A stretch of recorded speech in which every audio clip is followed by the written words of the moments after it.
제가 가진 성경으로는 신약성경 220페이지에 있습니다. 사도행전 19장 8절에서 10절의 말씀을 우리가 계신 그 현장에서 한 목소리로 합독하여 올려드리기를 원합니다.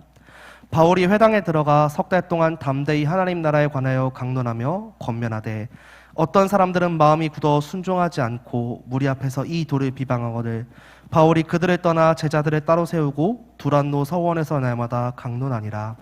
2해 동안 이같이 하니 아시아에 사는 자는 유대인이나 헬라인이나 다 주의 말씀을 듣더라. 아멘. 모든 사람이 다 듣게 하라는 말씀으로 양윤성 목사님께서 말씀 전해주시겠습니다.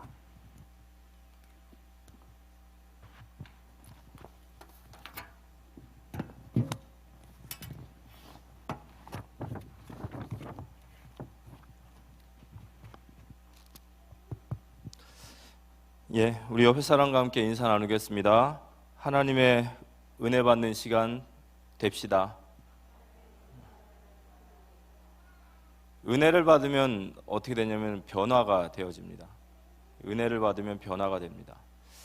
우리 또 한번 인사합시다. 하나님의 말씀에 붙들리는 시간이 됩시다. 우리 한 번 더 인사할까요?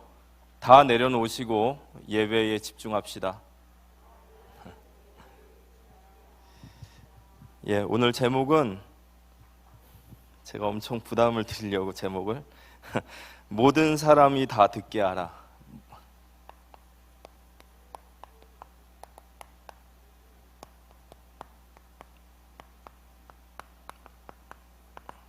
복음을 듣게 하라 이 얘기겠죠? 다 듣게 하라. 이번 주간에 하나님이 자기 때에 자기 말씀을 전도로 나타내셨으니 이렇게 말씀하셨어요. 그러면서 이 전도의 사명을 우리에게 맡기신 것이다 이렇게 말씀하셨죠. 갈라디아서 4장 19절에 나의 자녀들아 너희 속에 그리스도의 형상을 이루기까지 다시 너희를 위하여 해산하는 수고를 하노니 이렇게 바울이 얘기했습니다. 너희 속에 그리스도의 형상을 이루기까지. 바울이 해산의 수고, 이 해산의 수고를 하는데 너희 속에 그리스도의 형상이 다 이루어질 때까지 해산의 수고를 한다 이렇게 얘기를 했습니다. 해산의 수고를 제가 봤거든요. 저도 이제 아이를 셋을 이제 저희 있지 않습니까? 그 중에 둘을 봤습니다. 봐야 되겠더라고요. 봐야 부인이 귀한 줄 알고 아기가 어디서 그냥 하늘에서 뚝 떨어지는 줄 그게 아니라는 거. 철이 들더라고요. 그 옆에서 쭉 지켜보면서 머리털 뽑히는 거는 뭐 아무것도 아니더라고요. 머리털에 대머리가 돼도 뭐 그 아픔이 어떻게 뭐. 근데 그 해산의 수고. 그러니까 바울이 너희 안에 하나님의 형상을 이루기까지 해산의 수고를 한다. 이제 이런 얘기를 했는데요. 우리가 어디에 해산의 수고를 해야 되냐, 어디에 우리가 해산의 수고를 해야 되냐 할 때 우리가 세 현장이 치유가 돼야 돼요. 여기에 해산의 수고를 하셔야 됩니다. 첫 번째는 나의 가정이고, 두 번째는 우리 교회, 그리고 세 번째는 여러분이 있는 현장에 하나님의 형상이 이루어질 때까지 해산의 수고를 하라 이렇게 했습니다. 하나님의 형상은 두 가지예요. 첫 번째는 하나님과의 관계 회복이니까 구원입니다. 왜냐, 이 형상이 깨어졌으니까. 두 번째는 하나님의 형상이라는 말 속에는 우리 사람을 향하신 하나님의 원래 목적인 사명이 있어요. 하나님 우리를 지으신 사명. 이 두 가지를 가지고 뭐라고 하냐면 이걸 축복이라고 하는 거예요. 그러니까 우리의 가정과 교회와 현장에 하나님과의 관계가 회복되고, 그리고 하나님 우리 가정을 향한, 교회를 향한, 나의 현장을 향한 하나님의 뜻이 이루어지는 이 사명이 회복되어지는 이 축복이거든요. 이 축복을 회복시키는데 우리는 해산의 수고를 해야 됩니다. 왜냐하면 이게 하나님의 계획이신 거예요. 제가 이제 이번 주에 3부 예배 때 좀 말씀드렸지만 하나님께서 사람을 창조하셨다 했을 때는 남자가 사람이 아니고 여자가 사람이 아니라 남자와 여자를 창조하셨다. 그래서 인간은 사회적인 존재예요. 근데 이 남자와 여자는 왜 하나님이 창조하셨냐면 28절에 보면 생육하고 번성하고 충만하고 다스리고 정복하기 위해서요. 그래서 남자와 여자를 창조하신 이유는 반드시 거기에 결혼이라는 부분이 있는 거예요. 그래서 결혼이라는 것은 우리의 기호가 아닙니다. 세상이 달라졌으니까 라는 방식으로 사시면요, 결국에는 우리 크리스찬들은 손해를 봐요. 좀 미련하다시피 하나님의 말씀에 순종하면 복이 되는 줄 믿으시기 바랍니다. 이건 진짜예요. 우리가 하나님의 말씀을 가감하는 순간에, 우리 안에서 조금 바꾸는 순간에 우리는 그게 똑똑하다고 생각하지만 결국엔 아니에요. 결혼은 남자와 여자가 사랑을 해서 결혼하는 것이 아니라 하나님께서 남자와 여자를 창조하신 이유입니다. 그래서 이 결혼을 통해서 하나님이 하시고자 하시는 가장 궁극적인 목적이 언약의 후손이라고 그랬어요.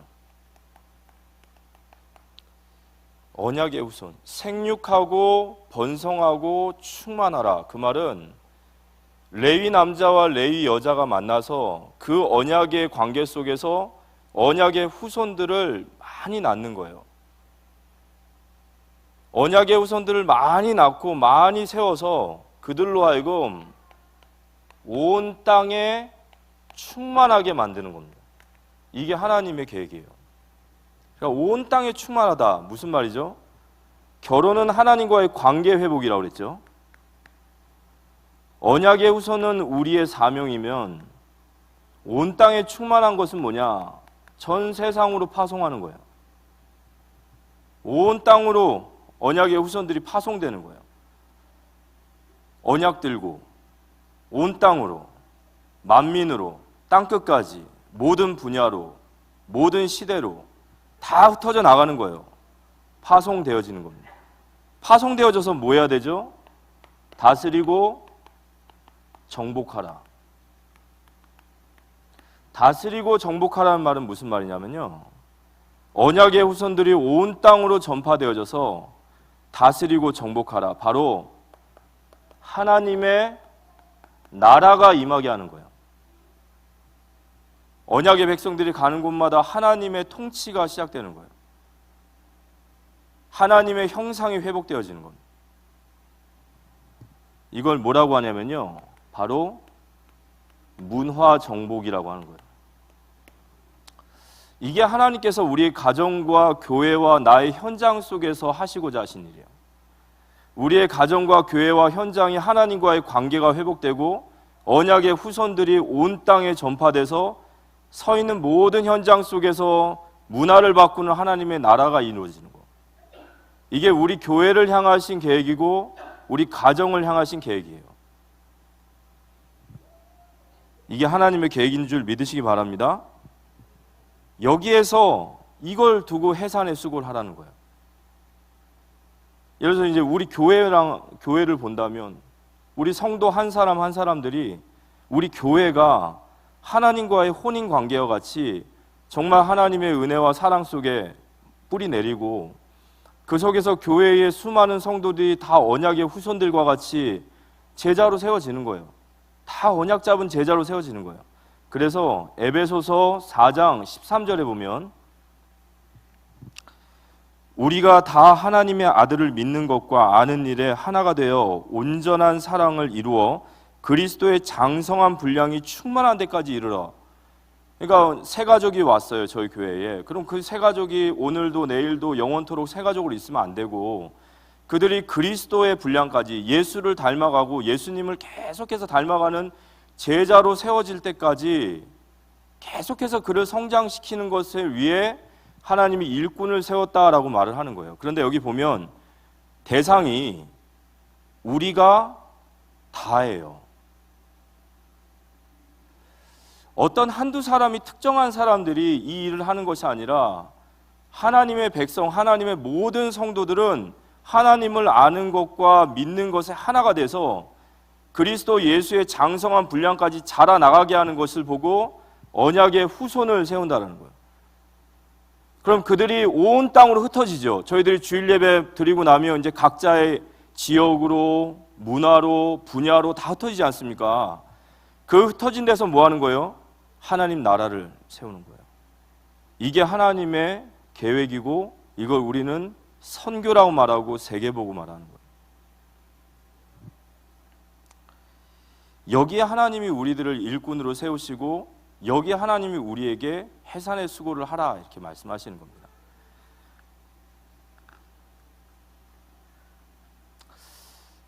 우리가 23년에는 좀 응답을 많이 받으셨으면 좋겠습니다.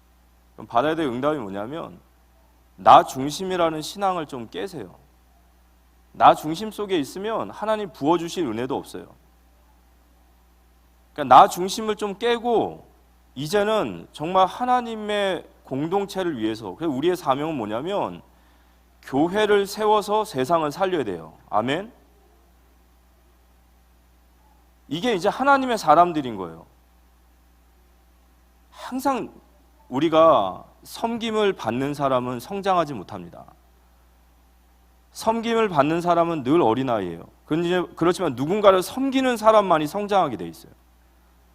23년에는 개미처럼 나 축복받아서 하겠습니다가 아니라 정말로 하나님의 교회를 세워서 세상을 살린다라는 마음을 가지시고 각자의 현장에서 언약의 후손을 세우는 일에 주신 분야에서 최선을 다해서 섬기는 거예요.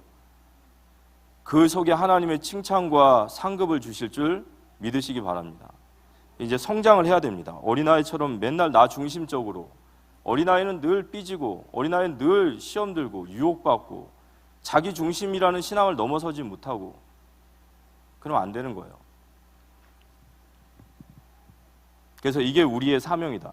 우리 교회의 모습이고 이게 우리 가정의 모습인 거예요. 우리 가정, 언약의 후손, 온 땅에 충만하고 다스리고 우리 현장에서도 새 가족을 복음을 전해서 새 가족이 생기면 그들이 제자로 세워지고 온 땅에 충만해서 다스리고 이게 하나님의 절대적인 계획이십니다. 이번 주간에 디도서 1장 3절에 보면 자기 때에 자기 말씀을 전도로 나타내셨으니 이 전도는 우리 구주 하나님이 명하신 대로 내게 맡기신 것이라 그랬어요. 내게 맡기신 것. 그 말은 우리의 사명이 뭐냐면 맡기셨다는 거예요. 우리의 사명은 전도예요. 복음을 전하는 거예요. 그런데 우리가 이 전도의 사명을 감당하기 전에 이 전도의 사명을 우리가 진짜 감당하려면 먼저 우리가 알아야 되는 게 있어요. 먼저 우리가 확인해야 되는 게 있습니다. 그게 뭐냐면요. 제가 이제 계속해서 우리라는 단어를 쓸 거예요. 우리의 정체성을 확인해야 된단 말이에요. 내가 전도를 하기 전에 내가 정말로 전도의 축복을 누리려면 가장 먼저 내가 확인해야 되는 것은 우리의 정체성, 나의 정체성을 확인해야 됩니다. 나는 누구일까요? 우리는 누구일까요? 이 불신자와 신자의 차이는 불신자는 자신의 정체성을 자신이 정의하는 거고 신자는 하나님의 말씀인 성경에서 나를 무엇이라 말하는지가 정체성이에요. 근데 이 우리의 정체성, 나의 정체성을 찾으려면 반드시 두 가지가 필요합니다. 먼저 기록된 하나님의 말씀 속에서 내가 누구인지를 찾아야 돼요. 그리고 두 번째는 이 성경의 말씀을 정말로 우리가 현장에서 확인할 때, 이걸 체험할 때 우리는 나의 정체성을 바르게 알게 돼요.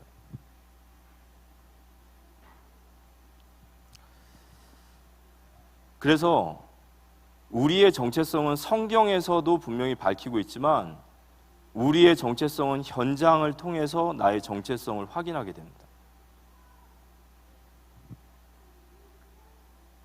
그럼 나의 정체성을 어떻게 현장에서 확인해야 되나? 성경에서 우리를 말할 때는 우리는 이 땅에 살아가는 사람들이 맞아요. 우리는 세상 사람들과 똑같이 살아갑니다. 똑같이 살아가요. 근데 세상 사람들과 똑같이 살아가는 것 같지만 우리는 분명한 비밀을 가지고 있는 사람들이에요. 그 말은 무슨 말이냐면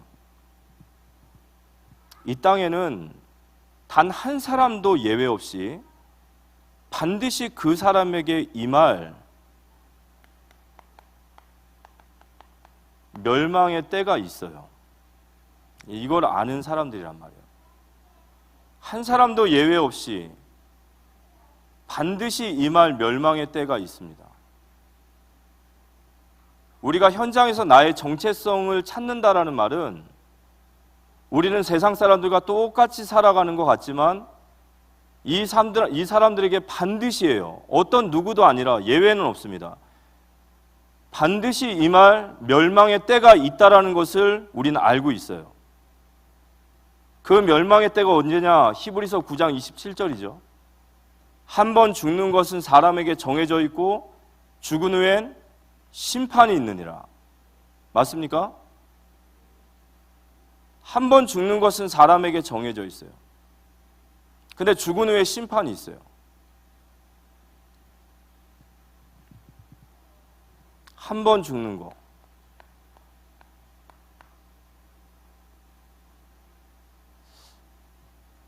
정말 애지간히 미친 사람이 아니라면 사람은 다 죽지 않습니까? 라고 말하면 맞다고 얘기하죠. 그죠? 안 죽는다라고 말하는 사람 혹시 들어보셨습니까? 그 진짜 애지간히 정신 문제 왔던지 아니면 그거는 정말 귀신 들린 거예요. 사람은 다 죽어요. 제가 현장에서 이게 복음 전해보면 다 죽는데요. 누구나 다 죽습니다. 우리도 다 죽어요. 왜냐? 인간이 죄를 범함으로 인해서 죽음이 왔기 때문에 우리 죽어요. 유한한 인생이에요. 반드시 죽습니다. 근데 중요한 것은 언제 죽냐 이거죠. 제가 이번 주에도 이제 한 친구 랩넌트를 통해서 어떤 친구에게 복음 전했는데 똑같은 질문을 했어요. 사람은 누구나 죽는다. 맞지? 너도 죽고 나도 죽겠지. 예. 너 언제 죽을 거냐 이렇게 질문해봐요. 그럼 뭐라고 할까요? 언제 죽으실 겁니까? 언제 죽으실 거예요? 우리도 언젠가 죽을 건데 언제 죽을까요? 우리는 모르죠. 그래서 그렇게 얘기해요. 그건 모르죠. 근데 언제 죽을지는 다 모르지만 모두 다 공통된 생각이 있어요. 무슨 생각이냐면 반드시 죽어요.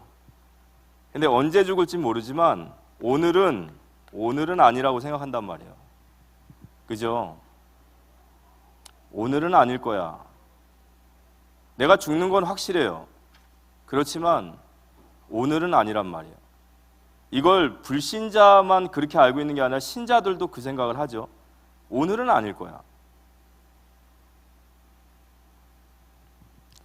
그런데 마태복음 24장 37절에서 39절에 보면 인자의 때라는 말이 있어요. 인자의 때라는 것은 예수님이 재림하시는 날이죠. 우리 개인이 죽는 날일 수도 있습니다. 인자의 때는 노아의 때와 같아요.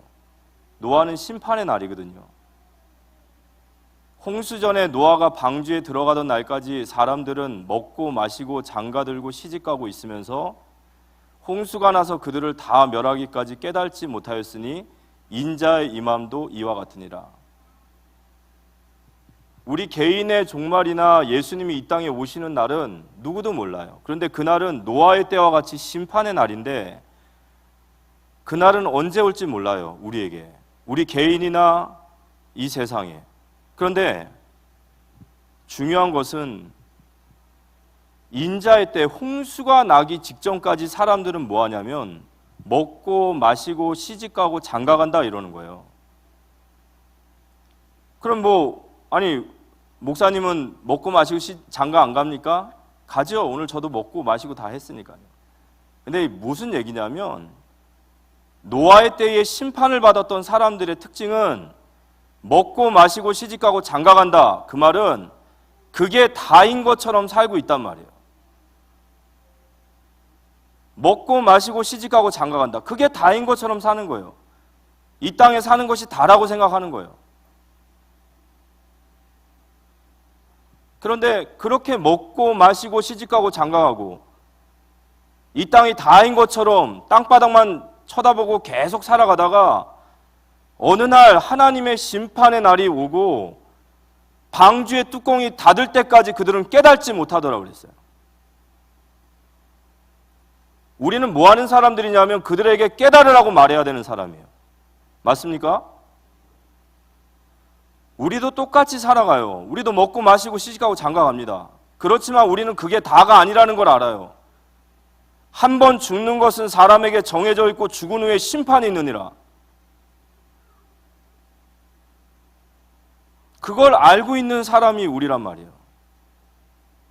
그걸 아는 게 우리죠. 그래서 하나님께서는 세상의 수많은 현장들을 통해서 우리에게 메시지를 주시는 거예요. 어떤 메시지가 들리십니까? 제가 얼마 전에도 그런 말씀 드렸는데요. 이번에 저희 비가 많이 왔을 때, 홍수 피해가 많이 났을 때, 그게 참 저에게는 깊은 인상을 줬던 이야기예요. 관악구에서 비가 엄청나게 많이 왔어요. 근데 거기에 어떤 한 자매가 회사를 끝났는지 아마 직장이 끝났겠죠. 저녁 무렵에 회사를 끝나고 나서 집으로 가려고 버스 정류장에서 기다린 것 같아요. 근데 비가 엄청나게 와요. 근데 관악구 신림동 쪽은 굉장히 이렇게 내리막길이 많아요. 그래서 비가 오면 거의 급류처럼 되죠. 근데 이 자매가 이제 거기 서 있는데 불과 몇 분 만에 이번에 막 비가 엄청나게 집중호우가 오니까 물이 차 올라오기 시작하는 거예요. 물살이 세죠. 물은 차 올라죠. 이 자매가 어떻게 하겠습니까? 겁이 나니까 버스 정류장 그 의자에 올라갔어요. 근데 물은 계속 차는 거예요. 발 밑을 차고 올라오는 거죠. 그러니까 이제 거기 위에 손잡이를 잡고 버티는데 불과 10분이 안 됐는데 그 버스 정류장이 완전히 쓸려버린 거예요. 몇 미터 앞에 있는 사람들이 그 자매를 보면서 어떡하냐 발을 동동동 구르는데 못 구하는 거예요. 살려달라고 말을 하는데. 그리고 나서 그 자매가 그 급류에 휩쓸려 갔는데 꽤 먼 거리 쪽에 있는 하천에서 이 자매가 싸늘하게 이제 주검으로 나타난 거죠. 제가 그거 보면서 무슨 생각이 들었냐면 너무 허무하지 않습니까? 그 자매가 그 자리에 왜 있었는지, 그 자매가 앞으로 무엇을 계획하고 있었고 무엇을 두고 꿈을 꾸고 있었는지 몰라요. 대학을 준비하던 친구였는지 아니면 뭐 적금 만기가 됐는지 부동산을 잘 샀는지 결혼을 앞뒀는지 수많은 꿈이 있고 많은 계획들을 가지고 있는데 그렇게 죽기에는 너무 허무하지 않습니까? 근데 그게 인생이란 말이에요. 그게 인생입니다. 그게. 이번에 이태원에서 150 몇 명의 아이들이 죽었어요. 몇 년 전에 세월호에서 400 몇 명의 아이들을 죽었어요. 얼마나 우리가 거기에 통탄을 해요. 꽃다운 나이에 고등학교 아이들이 이태원에 간 아이 중에 10살짜리 있다는데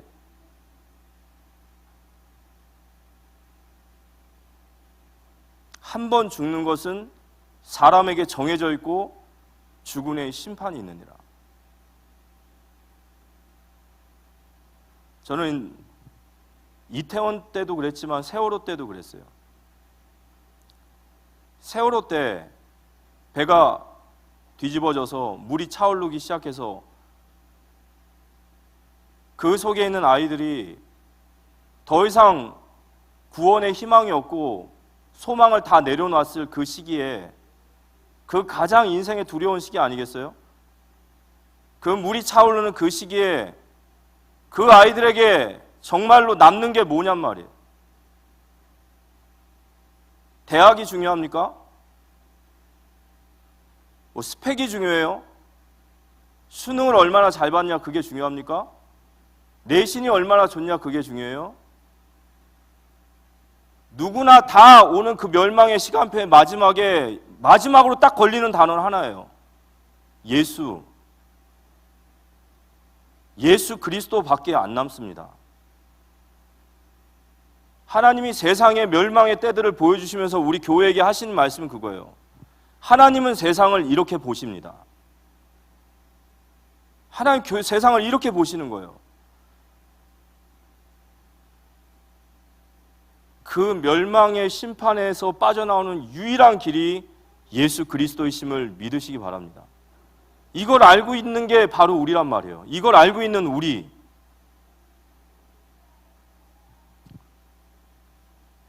제가 몇 년 전에 저희 교회에서 한민족 랩넌트 학교를 이렇게 하고 있었지 않습니까? 그 한민족 랩넌트 학교에서 제가 참 이렇게 같이 한 3년을 지내면서 아이들에게 말씀을 주고 세우려고 했던 그 많은 스텝들의 막 노고 속에 있었어요. 근데 그 중에 어떤 아이가 하나 있었는데 이 친구는 랩넌트 출신이고, 근데 이 친구가 마음을 못 잡아요. 복음이 안 들어가는 거예요. 마음을 못 잡고 늘 방황하고 늘 머릿속에 육신적인 생각만 가득 차 있는 거예요. 얘한테 이제 복음을 전해주고 막 해도 안 돼. 나중에는 이 녀석이 도망을 갔어요. 도망간 거 이제 다시 집에 가가지고 이제 얼려고 설려서 데려오면 또 새벽에 뭐 차비도 없는데도 막 도망 나가요. 그러다 결국 됩니까? 사람의 힘으로. 그래서 그 교회에서 책임진다 하셔가지고 그래서 이제 아이를 이렇게 해주고 왔는데 오늘 전화가 왔어요. 전화가 왔는데 그 이제 어머니한테 전화 왔습니다. 제가 한 3년을 그 친구랑 있었고 같이 사역을 해서 아시니까 전화가 왔는데 이 친구가 며칠 전에 한 이틀 전에 이게 한강에서 투신 자살을 한 거예요. 근데 안 죽었어요, 다행히. 한강에서 뛰어내렸습니다. 한강에서. 근데 이제 구조대가 구조를 해서 병원에 지금 갖다 모셔놨다는 거예요. 얘가 삶이 엉망인가 봐요. 목사님 좀 만날 수 있겠냐고 해서 만날 수만 있게 해라. 만날 수만 있게 하면 내가 그 다음에는 이야기해보고 만약 말씀이 되면 말씀드려.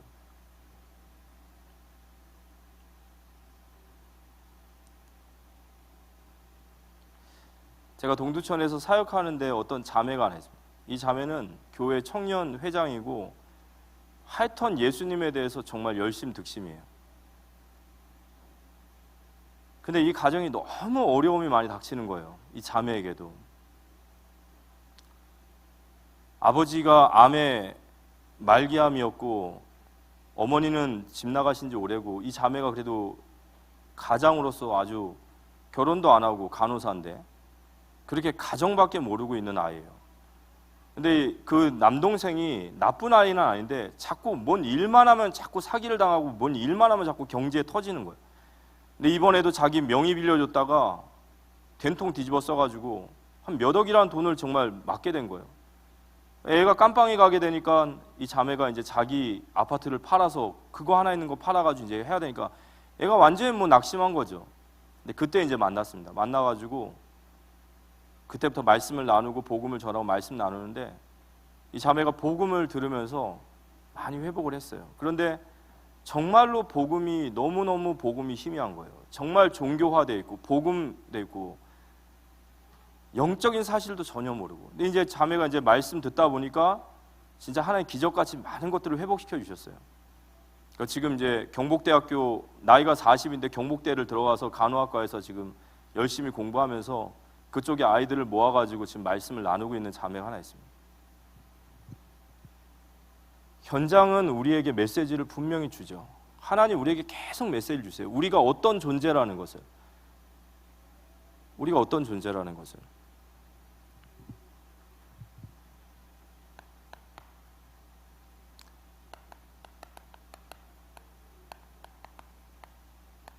하나님의 마음은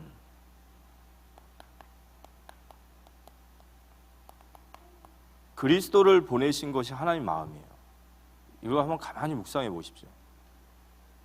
그리스도를 보내심이 하나님 마음이에요. 예수 그리스도만이 유일한 구원자십니다. 예수 그리스도만이 인생의 근본 문제를 치유해요. 근본 문제를 치유해야 돼요. 유일한 길이에요. 그 예수 그리스도만이 인생의 열매를 바꿀 수 있는 유일한 길이에요. 그 그리스도만이 우리에게 영원한 축복을 주셔요. 그리스도를 보내신 하나님의 마음, 이 마음이 우리에게 있다란 말이에요. 우리가 세상에서 수많은 멸망의 때의 사람들, 먹고 마시고 시집가고 장가가는 그것만이 다인 줄 아는 사람들, 그들을 보면서 우리 마음속에는 그리스도를 보내신 하나님의 마음이 있기 때문에 보지 않으려도 듣지 않으려도 자꾸 보여지고 들려지는 거죠. 그래서 현장, 말씀에서 우리를 뭐라고 하죠? 그리고 현장이 우리를 뭐라고 합니까? 하나님이 우리를 뭐라고 하시죠? 그래서 우리는 이 시대의 전도자예요. 아멘? 우리는 이 시대의 전도자입니다. 우리의 정체성, 우리의 정체성이에요. 하나님은 우리를 이 시대의 전도자로 부르셨어요. 복음을 가졌다라는 것은 전도자예요. 복음을 가진 자는 전도자입니다. 하나님 우리에게 전도를 맡기신 거예요.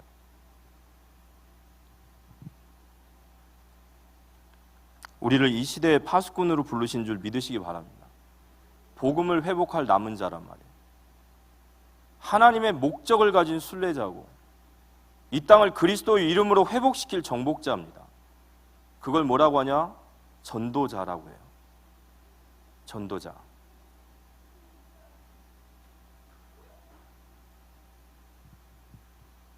그럼 우리가 전도자가 맞다면 우리의 인생의 목표가 뭐냐? 하나님 우리에게 주시는 비전이 뭐냐? 우리는 뭘 해야 되느냐라고 할 때 오늘 말씀처럼 우리의 목표는 모든 사람이 복음을 다 듣게 하는 거예요. 하나님 내게 보내주신 그 자리, 내게 맡겨주신 그 자리, 우리의 최종적 목적은 뭐냐? 모든 사람이 다 듣게 하라. 아멘이십니까? 이걸 목표로 딱 잡으시란 말이에요. 우리 가문의 모든 사람이 복음을 듣게 하십시오. 우리의 지역의 모든 사람이 복음을 듣게 하세요. 내 분야의 모든 사람이 복음을 듣게 하세요. 그게 하나님 우리가 품어야 될 비전이란 말이에요. 우리가 전도자이기 때문에.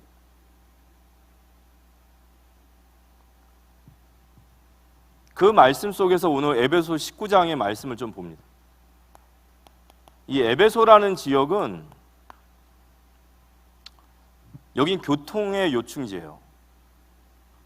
소아시아 지역에 있는 에베소는 교통의 요충지고 여기가 무역의 중심지예요. 그러다 보니까 이곳에는 돈이 흘러요. 돈이 넘쳐요. 그러니까 사람이 너무 많아요. 사람이 엄청 많아요. 대도시죠.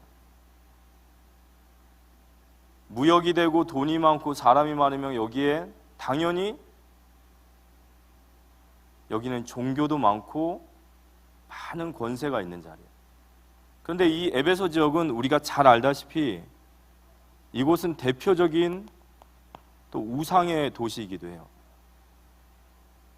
이 에베소 지역에 보면은 아데미라고 하는 신전이 있습니다. 이 아데미 신전은 7대 불가 사이에 하나예요. 그 규모라든지 그 건축 양식이 도대체 어떻게 그 시대 사람들이 이런 걸 지을 수 있냐라고요. 이 아데미 성전은 그리스의 대표적인 그 파르테논이라는 신전이 있거든요. 거기에 7배 이상이 커요. 엄청난 규모예요. 근데 이 아데미라는 신을 모시는 이 에베소라는 지역은 우상의 중심지입니다. 왜냐하면 이곳에는 1년에 한 달여가량 아데미의 날이 있어요. 그 한 달 동안 아데미 신전에서 꼬박 아데미를 섬기는 그 달이 있어요. 그때면 소아시아와 아가야 지역에 있는 모든 사람들이 이 에베소에 와서 아데미를 이제 섬기는 거죠. 근데 여기에 풍습이 뭐냐면 반드시 이 신전의 행사에 참여하는 사람들은 거기에서 아데미 상으로 되어 있는 청동상을 사가지고 가야 돼요. 그걸 사가지고 가서 1년에 한 번씩 자신의 집에 있는 아데미 청동상과 바꿔요. 새 것으로 모셔놓고 또 1년 동안 모시는 그런 관습이 있어요. 그러니까 단순히 한 지역의 우상이 아니라 이 지역이 그 소아시아 지역에 있는 모든 개개인의 삶 속까지 깊게 들어가 있는 거예요. 이 우상이 완전히 삶과 문화를 다 장악한 거죠. 그래서 정치를 장악하고 있고 경제를 장악하고 문화를 완전히 장악한 이 에베소라는 지역이 어마어마한 도시인 거죠. 정말 우상의 도시. 어마어마한. 그런데 하나님께서 이 에베소 지역을 변화시켰어요. 그래서 저희들은 이 사도행전 19장을 전도자의 관점으로서 굉장히 깊게 자세히 봐야 돼요. 정치와 문화와 경제가 완전히 우상으로 뒤덮여 있는 어마어마한 도시예요. 어마어마한 곳입니다. 근데 여기를 하나님 변화시켰어요. 근데 어떻게 변화시키셨냐면요. 하나님의 시작이 있어요. 하나님의 시작은 그곳에 바울 팀을 보내신 거예요. 하나님의 시작은 바울 팀이었어요. 사도행전 13장 1절에서 4절에 안디옥 교회에서 파송된 바울의 그 선교팀과 함께 계속해서 선교지를 밟았던 바울 팀들이 있어요. 바울, 실라, 누가, 디도, 디모데, 브리스길라, 아굴라, 그 다음에 아볼로, 이 정도 항상 같이 다닌 거죠. 그래서 사도행전 16장 11절, 사도행전 16장 11절, 16장 16절, 17장 1절, 그리고 28장 16절. 여기 보면 뭐라고 나오냐면 우리가 계속 나와요. 바울 팀이 그곳 속에 들어간 거예요. 그러니까 하나님의 시작은 바울 팀을 보내신 거예요.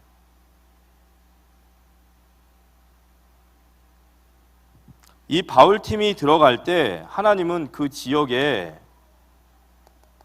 세례 요한의 제자들을 딱 예비하셨어요. 바울 팀을 만나게 되니까요. 이들이 그러는 거예요. 너희가 믿을 때 성령을 받았냐라고 얘기하죠. 그때 이들이 하는 말이 우리는 성령을 들은 적도 없다. 그들에게 복음을 전할 때 그들에게 믿음이 들어옵니다. 에베소 지역의 시작은 바울 팀이었어요. 하나님께서 바울 팀을 보내시니까 그곳에 예비된 자를 만나게 해주시는 거예요.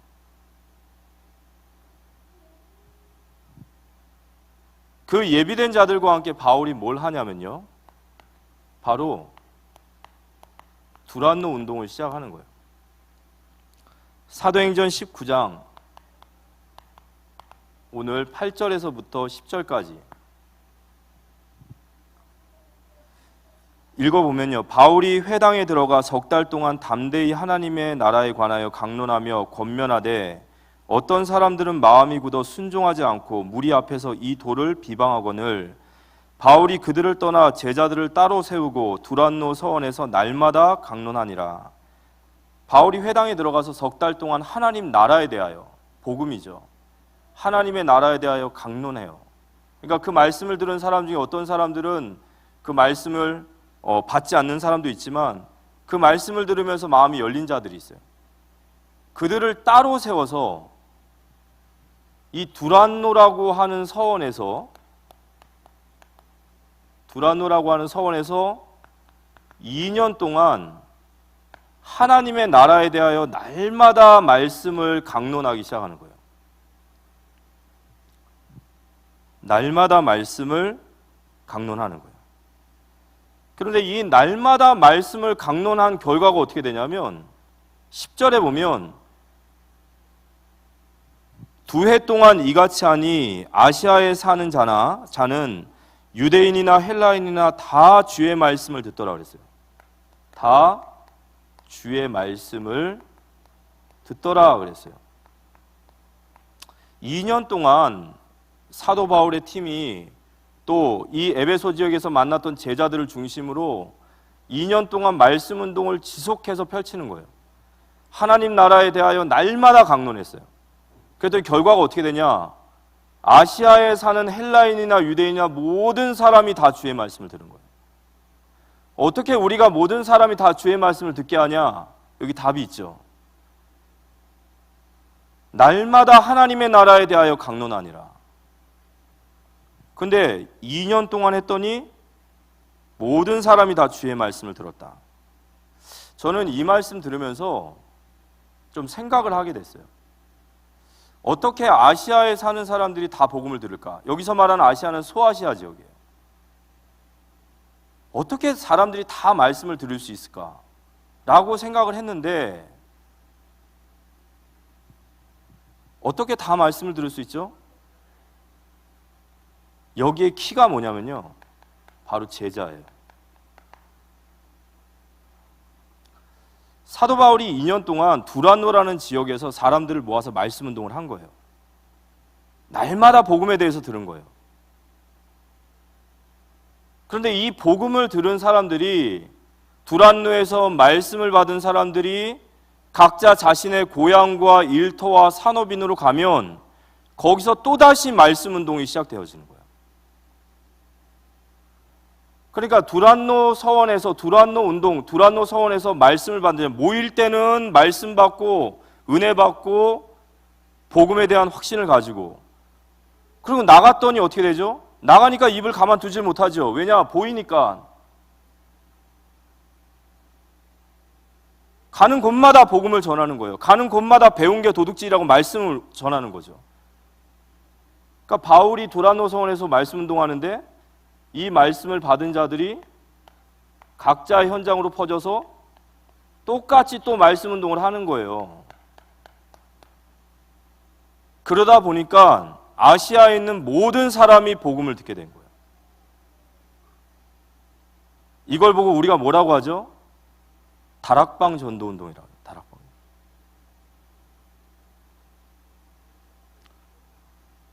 두 해 동안 말씀을 계속 전하는데 그 말씀의 은혜를 받고 그 말씀으로 사명을 깨달은 자들이 각자의 현장과 산업과 모든 있는 자리에서 또다시 말씀 운동이 시작되는, 그 말씀 받은 사람이 또다시 말씀을 전하는, 이게 에베소 지역과 아시아를 복음화한 전략인 줄 믿으시고 받으시기 바랍니다. 이걸 진짜로 현장에서 확인하게 될 때 나의 정체성을 알게 된다는 거예요. 저는 이 부분에 대한 확신이 있습니다. 그럼 확인했냐? 확인했으니까 확신을 갖겠죠.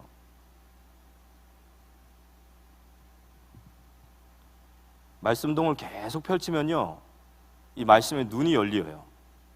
그리고 복음 전파에 대한 사명을 갖게 되고, 그리고 그 말씀을 가지고 살아가게 됩니다. 저희 대학부의 회장 박세란, 오늘 제가 이름을 좀 거명하려고 합니다. 이 친구가 이제 중학교 때부터 계속해서 어쨌든 간에 RVS부터 계속 훈련을 받았어요. 그리고 대학 들어가기 전에 이제 이 친구는 하나님이 주신 은혜로 훈련을 받을 수 있는 시간표가 언제냐, 재수를 하면서도 훈련을 받았어요. 현장에 내려가서 이제 처음에는 복음을 전해봐라 그러면 처음에 복음 전합니까? 못 전하죠. 근데도 계속 달라붙어서 오는 거예요. 복음을 전하다 보니까 나중에는 어느 정도 되냐면, 저는 이제 현장에서 캠프를 하면은 예를 들어서 새신자를 하나 데리고 가서 제가 먼저 복음을 전하는 걸 보여주고 그 다음엔 붙여서 복음 전해봐라 이렇게 하거든요. 근데 이 역할을 할 수 있도록 붙일 수 있겠더라고요. 그러니까 복음을 너무 잘 전하는 거예요. 그리고 나서 이제 대학에서 계속 훈련을 받고 말씀을 받고 하다 보니까 우리 세란이의 친구 중에 친구들을 놓고 명단을 놓고 기도하기 시작했어요. 근데 그 중에 이제 실명을 공개합시다. 조은이라는 친구가 있어요. 근데 이 친구는 세란이랑 고등학교 때부터 친구인데 굉장히 오랫동안 기도했던 친구예요. 근데 이 친구랑 이제 말씀 운동이 시작된 거예요. 장소는 세란이 연습실에서 2주에 한 번씩 와서 말씀을 받기 시작한 거예요. 근데 말씀을 받는데 이 친구는 예전에 교회 다니다가 이제 좀 지금 말았던 친구인데 지금 회복이 되는 거예요. 말씀을 받는데 자꾸 영적으로 힘을 얻는 거예요. 그러니까 영적으로 이걸 힘을 얻는 거를 좀 세란이가 보니까 이것도 너무 힘이 나잖아요. 그러니까 또 다른 친구한테 또 복음을 전하고 또 다른 친구한테 또 복음을 전하려고 계속 그래요. 머릿속에 복음이 상당히 많이 각인돼 있고 많이 돼 있는 것 같아요. 사람이 세워지면요, 그 사람 못 말려요.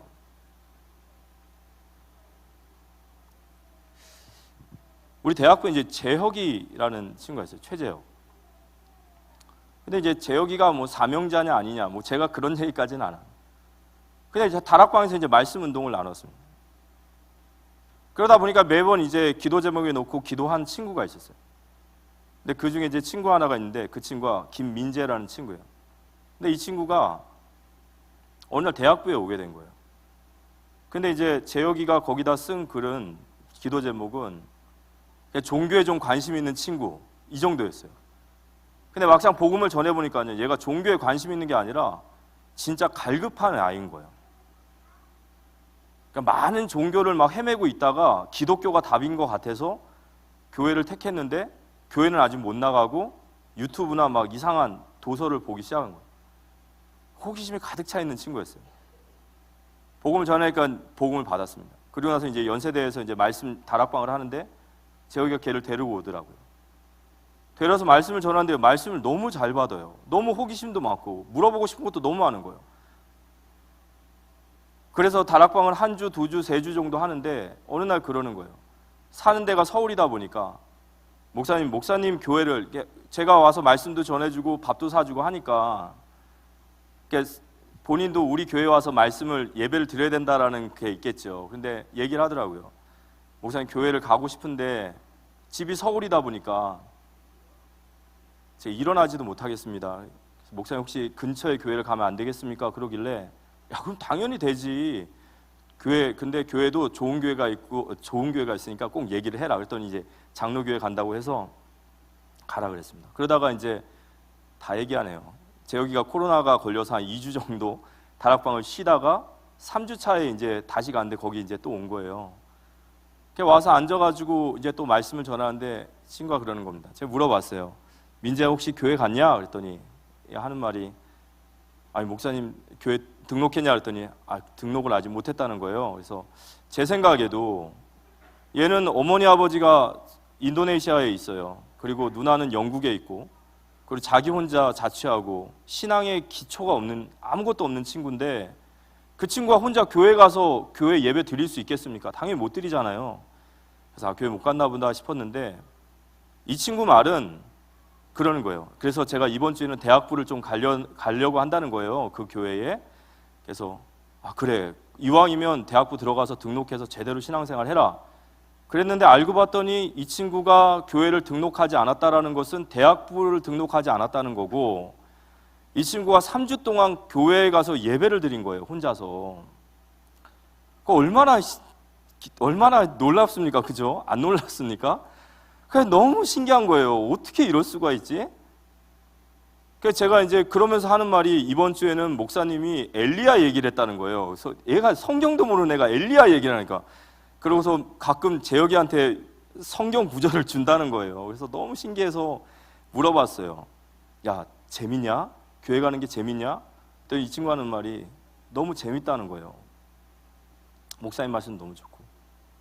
그리고 나서 다음 주가 된대요. 얘가 친구를 데려왔어요. 그 다음 주가 됐더니 애를 또 하나를 데려왔어요. 그래가지고 이번 주에 와가지고 이제 말씀 듣고 갔는데 저희 대학부 저희 랩런트들의 특징은 되게 우리 랩런트들 되게 분위기가 좋아요. 그리고 되게 따뜻해서 웬만한 친구들 데려와도 다 이렇게 동화되고 흡수되잖아요. 얘네들이 저희 교회 와서 이제 저희 친구 초청 잔치 때 아이들이 왔는데 대학부의 아이들과 같이 교제하고 났더니 오란 소리 안 하는데 오는 거예요. 그래서 이번에 감사 찬양 대회 때 서라 그랬더니 선다고 해서 그게 얼마나 감사합니까? 제가 수요일마다 우리 박강명 장로님이랑 김유순 권사님이랑 같이 말씀 양육을 해요. 근데 그렇게 된 계기가 이제 두 분이 사업을 하시는데 이제 일을 하시는데 그 일이 이제 은행과 관련된 일이다 보니까 거기에 이제 고객들을 만나게 되는데 그 고객분 중에 한 분이 장수하라는 집사님이 계셨어요.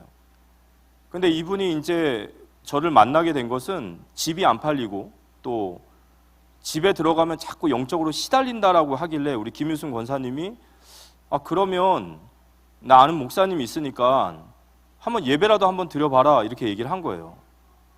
그랬더니 이제 이분은 생각에 그래도 목사가 와서 예배 한번 드려주고 기도 한번 드려주면 뭐가 액땜이 되듯이 될 거 아니에요. 그래서 이제 저를 불렀는데 제가 그걸 알지요. 그래서 제가 그분한테 얘기했어요. 아마 집사님 저를 부르셨을 때 제가 와서 기도 한번 해주고 나면 그래도 뭔가 더 좋아지고 집도 잘 팔리고 그래서 저를 부르셨을 거다. 집 팔렸으면 좋겠다. 그런데 지금 집 파는 게 문제나 당신이 복음이 없는데 하고 복음을 얘기를 했어요. 그냥 어차피 한 번 만나고 말 수도 있으니까 진짜 하나님의 자녀가 복음이 얼마나 희미하고 영적인 사실이 얼마나 희미하면 그렇게 귀신이 가지고 노냐. 그런 얘기를 했는데 이분이 어쨌든 듣고 갔습니다. 근데 이제 그때부터 이분이 말씀을 들으러 오는 거예요. 그분 사시는 곳은 분당이고 저희가 하는 다락방은 송내인데 이분 차가 없어요. 그러니까 2시간을 걸러서 오는데 정말 신기할 정도로 매주 와요. 저는 언제든 끊겨도 어쩔 수 없는 거라 생각했는데 오는데 오다 보니까 3개월, 4개월, 5개월, 6개월 지나다 보니까요. 이분이 복음이 눈이 열리는 거예요. 복음이 눈이 열리고 사명이 눈이 열리니까요. 언니 기도 제목이 나오더라고요. 언니가 암 투병 중이신데 근데 예수 믿는 집안인데 남편이 실족했어요. 어떻게 우리 하나님 살아계시면 내 부인이 왜 이렇게 되냐. 남편 실족하고 아이도 실족하고 이분은 몸이 아프니까 그래도 그거 붙잡고 있는데 믿음 전혀 없어요. 이분을 두고 기도하기 시작하는데요. 지난달인가 그 가정에 이제 들어가서 복음 전했어요. 복음 전하고 그분 말씀 받고 그 남편분 회복되고 그러고 났더니요. 이분이 자기 40년 지기 친구를 데려왔어요. 천주교 신자 이은하라는 분이었어요. 근데 이분은 천주교 신자예요. 근데 천주교 신자인데 하나님이 예비해 놓은 사람이에요. 자기가 하나님을 믿고 싶은 믿음이 있는 거예요. 복음을 전하는데요. 얼마나 복음이 잘 들어간지 몰라요. 예수님 영접했습니다. 그리고 나서 그렇지 않아도 제가 신부님과 함께 교리 공부를 하려고 했는데 너무 감사하다. 신부님과 교리 공부한다고 그래서 이제 계속 얘기했어요. 말씀 받을 수 있으면 받아라. 근데 어쨌든 그러고 시간이 좀 지났거든요. 근데 오늘 이제 다락방 갔는데 이분은 오신 거예요.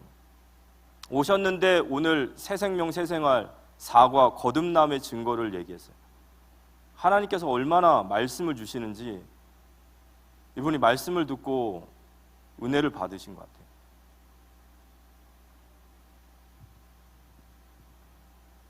이건 사실이에요. 이건 성경의 이야기가 아니라 이게 사실입니다. 바울이 2해 동안 하나님 나라에 대해서 강론하니 아시아에 사는 모든 사람이 복음을 듣는지라. 믿으시기 바랍니다. 이걸 또 체험하시기 바랍니다.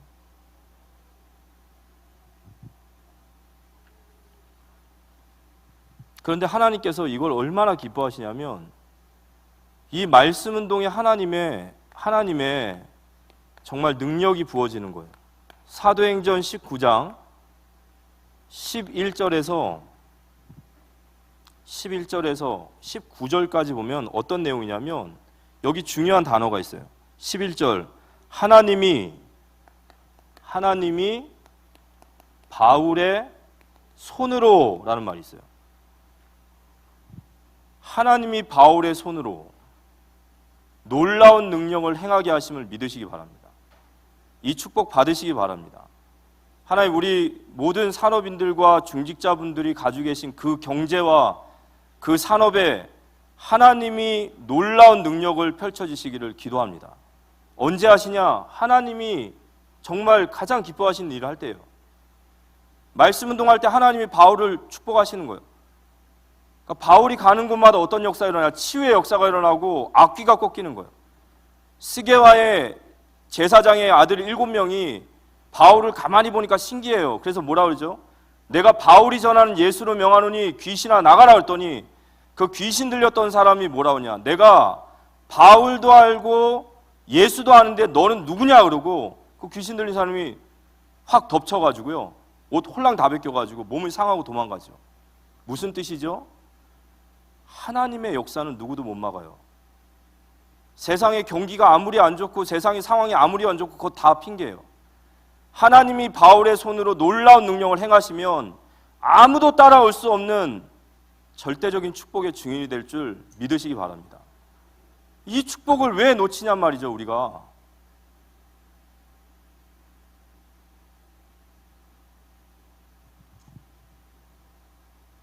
그 제사장의 아들들이 막 몸이 상해서 도망가는 걸 보고선요, 에베소 사람들이 그걸 보고 막 두려워해요. 그러면서 어떤 일이 일어나죠? 그들이 두려움을 느껴요. 하나님에 대한 두려움을 느끼고 그들이 가지고 있는 우상을 전부 다 모아다가 다 불태워요. 그리고 하나님을 찬양하기 시작하는 거예요. 그게 에베소 지역을 복음화시키는 거죠. 문화를 바꿔버리는 거죠. 근데 여기에서 이 문화를 바꾸는 역사 속에서 우리가 절대 놓치지 말아야 될 것은 뭐냐면, 하나님께서 이 에베소 지역을 변화시키면서 어떻게 에베소 지역이 이렇게 변화됐냐라고 말할 때, 바울의 능력이나 언변이나 그의 어떤 수사학이나 그의 배경이라는 얘기를 안 해요. 뭐라고 나오냐면, 말씀이 흥왕하여 세력을 얻으리라 그랬어요. 저희들이 신학교 가면은 이제 원어를 배우지 않습니까? 여기 주어가 뭐냐면 말씀이에요. 바울이 아니라 말씀이. 흥왕하여 세력을 얻다라는 말은 장악하다라는 뜻이 있는데, 이 헬라어에는 시제가 있어요. 어떤 시제가 있냐? 인칭과 성수격이라는 게 있습니다. 이게 3인칭이에요. 그 말은 바울도 아니고 누구도 아니고 그가, 여기 그가는 말씀이에요. 말씀이 능동태예요. 누구의 힘에 의해서가 아니라 자신이 스스로 흥왕하여 세력을 얻는 거예요. 이게 무슨 말이냐면은, 말씀 운동이 도구가 아니라 우리가 말씀 운동의 도구가 돼야 돼요. 말씀이 능력이에요. 말씀 운동이 능력입니다. 말씀 스스로가, 말씀이 주체가 돼서 에베소 지역을 복음화하시는 거예요. 그러니까 우리가 말씀이 우리의 도구가 아닙니다. 복음 운동하는데 우리가 말씀이 우리의 도구가 아니라 우리가 말씀의 도구가 돼야 돼요. 근데 믿음이 없으니까 그걸 못 하는 거예요.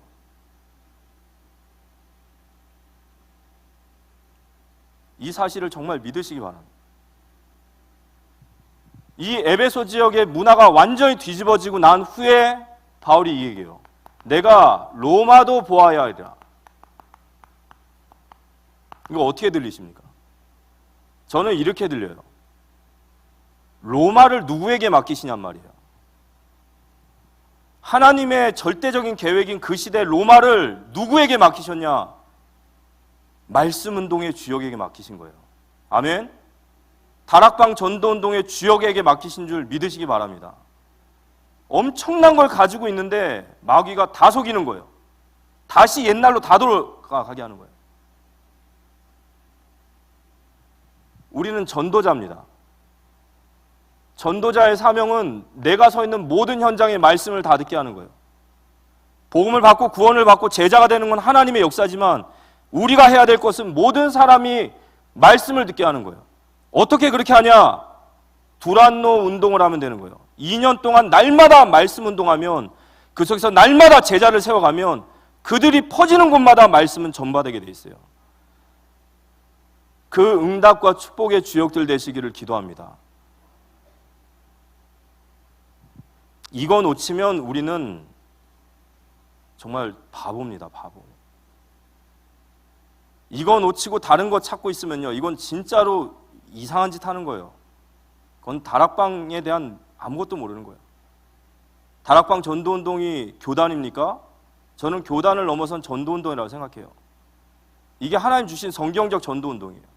그렇다면 이제 우리가 모든 사람이 복음을 듣게 하는 데 있어서 우리가 전도자이기 때문에 이제 우리가 해야 될 것이 있어요. 뭘 해야 될까요? 우리의 사명이 모든 사람을 다 듣게 만든다면 우리가 시작해야 됩니다. 뭘 시작해야 되냐면, 하나님이 에베소 지역을 변화시킨 시작이 뭐냐? 바울 팀이 했어요. 그래서 언제든 하나님은 일꾼을 준비시키시는 거예요. 일꾼을 준비해야 역사가 일어나는 거예요. 일꾼을 어떻게 준비하죠? 그걸 보고 뭐라고 합니까? 훈련이라는 거예요. 두란노 운동은 말씀 운동이기도 하지만 그곳에서 일꾼들을 세우는 거예요. 훈련이 뭘까요?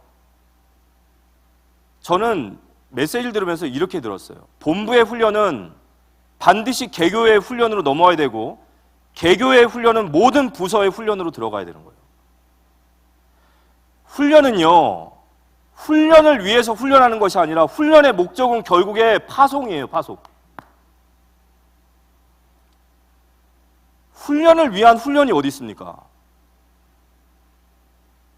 훈련의 목적은 파송이에요. 아멘. 이 사람이 스스로 파송이 돼야 돼요. 하나님께서 바울을 보내셨듯이 훈련을 받았으면 그 훈련의 결과가 뭐냐? 각자의 현장 속에 파송되셔야 되는 거예요. 그게 훈련이에요.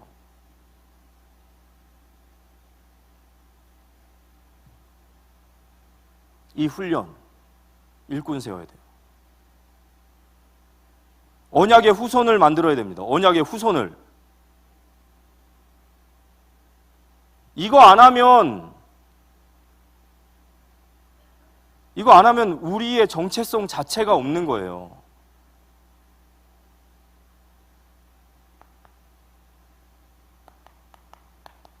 우리는 현장을 준비해야 됩니다.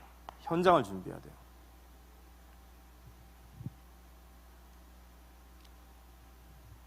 오늘 우리가 에베소 지역에서 봤듯이 사도행전 19장 8절에서 10절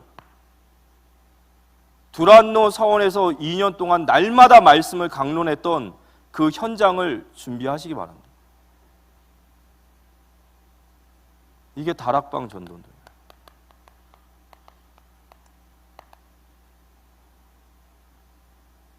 이게 20가지 전도운동이죠.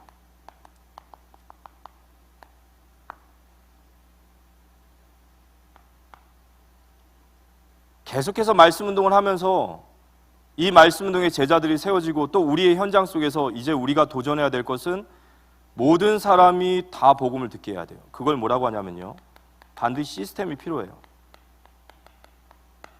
기준은 뭐냐? 모든 사람이 복음을 다 들을 수 있도록. 결국에 이것이 뭐냐면요, 이게 문화를 정복해야 되는 거예요. 오늘 마침 또 이 말씀을 하려고 그래서 그랬는지 오늘 우리 김장 나눔 캠프가 있었잖아요. 그죠? 제가 김장 나눔 캠프에 이제 갔습니다. 오늘 한 200가정 정도 김장을 나눠줬다고 하시는데 거기에 누가 오셨냐면은 송천초등학교에 교장 선생님이 오셨고 교감 선생님이 오셨고 그 다음에 거기 복지를 맡으신 또 그 부장님이 오셨고 그런 외부적인 분들이 오셔가지고 그런 현장들을 보고 같이 협업이 시작이 되더라고요. 근데 거기도 누가 계시냐면 그분들이 그 자리에 올 수 있도록 하나님 세워놓으신 김명실 우리 집사님, 아까 기도를 하시는 이제 축사를 하시는데 축사가 완전히 다락방 메시지 2, 3, 7, 5천 종족. 그런데 그 일이 일어나기 위해서 누가 있었죠? 노년지교회가 있고 TCK 공방이 있는 거예요. 우리 탈북민 사명자들이 있고 거기에 헌신하는 분들이 있어요. 제가 뭘 봤냐면 지역의 문화가 바뀌는 거예요. 지역의 문화가 바뀌고 있는 거예요. 지교회. 우리가 정말로 모든 사람이 다 듣게 하려면 분명히 우리는 문화를 정복해야 됩니다. 거기에 대해서 하나님 우리에게 지혜를 주셔야 되고 우리에게 능력을 주셔야 됩니다. 그리고 또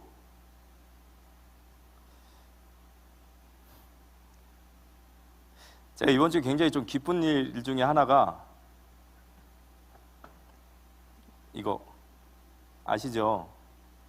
이거 우리 강유진 장로님이 작가로서 쓰신 책입니다. 제목이 얼굴 바꾸기예요. 저도 이제 열심히 읽고 있어서 한 3분의 2 정도까지 읽었는데 내용이 정말 문화 속에 정말 중요한 복음이 들어가 있어요. 이거 문화 정복이에요. 그럼 이게 우리 어떻게 해야 될까요? 제가 이거 왜 가져온지 아십니까? 이게 너무 좋아요, 작품이. 작품 너무 좋으니까 우리 장로님한테 나도 한 권 주시오, 너도 한 권 주시오 그러면 안 돼요. 사서 보십시오. 많이 사주셔요. 그래서 제가 아까 물어봤더니 한 몇만 부 정도만 팔리면은 이게 이제 굉장히 작가로서 큰 영향력을 또 발휘할 수 있고 또 학교들마다 가서도 강의도 할 수 있다는 거예요. 막 사서 막 사십시오. 막 사셔서 선물도 해주시고, 이거 내용을 보면은 제가 내용 스포하면 안 되잖아요. 그죠? 근데 내용이 정말 복음적이란 말이에요. 영혼을 팔아가지고 얼굴을 바꾼 아이에 막상 바꿔보니까 불행해요. 그래서 그걸 찾아가는데 거기 아버지가 등장하고, 읽어보십시오. 꼭 읽어보십시오. 그리고 전달하면서 그런 내용도 전달해보세요. 그래서 많이 사셔야 돼요. 그래서 많이 사셔서 정말 작가로서 얼마나 요즘에 문화 현장이 그래요. 그런 현장들에 영향력 있는 제자로 서서 문화를 바꿀 수 있도록 의무적으로 꼭 사시고 보시고 선물하시고 그러시기 바랍니다. 문화 정복하는 방법이에요. 우리 지금 나비사랑 작은 도서관이라는 우리 교회 안에 그런 시스템이 있죠. 그 시스템 안에서 지금 외부에서 인천과 서구에서 프로그램을 가지고 저희 교회를 거점으로 해가지고 이 일을 하세요. 토요일 날은 우리 김윤 집사님이 그 일에 또 꿈꾸는 다락방 해서 이 음악으로 아이들을 가르치고 치유하는 일을 하고 계시고, 또 주일 날은 또 독서 포럼, 그다음 토요일 날 뭐 샌드 아트, 또 이게 주중에는 우리 사랑 성교원으로 들어와서 또 이 사역을 해요. 우리가 그분들 오면은 어떻게 대해야 될까요? 외부의 사람들이 들어오고 우리의 공간이 어떻게 보면은 우리가 이걸 잘만 정말 기도하고 잘만 저희들이 응답받는다면 이게 전도의 문이고 선교의 문이겠죠. 우리 사랑 나눔 공동체, 우리 모든 지교회들, 우리 각자가 그래요. 우리 각자의 현장에서 모든 사람이 다 복음을 듣게 하기 위해서 내가 그걸 놔두고 기도하고 거기에 지혜를 구하고 거기에 하나님 성령 충만함을 구한다면 하나님께서는 그 지역의 문화를, 그 분야의 문화를, 그 현장의 문화를 변화시키는 응답을 우리에게 주실 줄 믿으시기 바랍니다. 이게 우리의 목표고 비전인 거예요. 그래서 우리가 이제부터 이 운동을 해야 되는 거예요.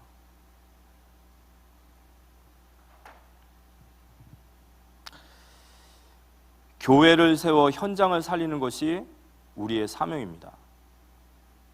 교회를 세워서 현장을 살리시기 바랍니다. 우리 가정을 세워서 현장을 살리시기 바랍니다. 우리의 직장을 세워서 현장을 살리시기 바랍니다. 이 사명에 부름받고 이 사명에 축복받는 우리 모든 성도님들 되시길, 또 우리 사랑의 교회가 지금까지 전도운동의 주역으로 왔거든요.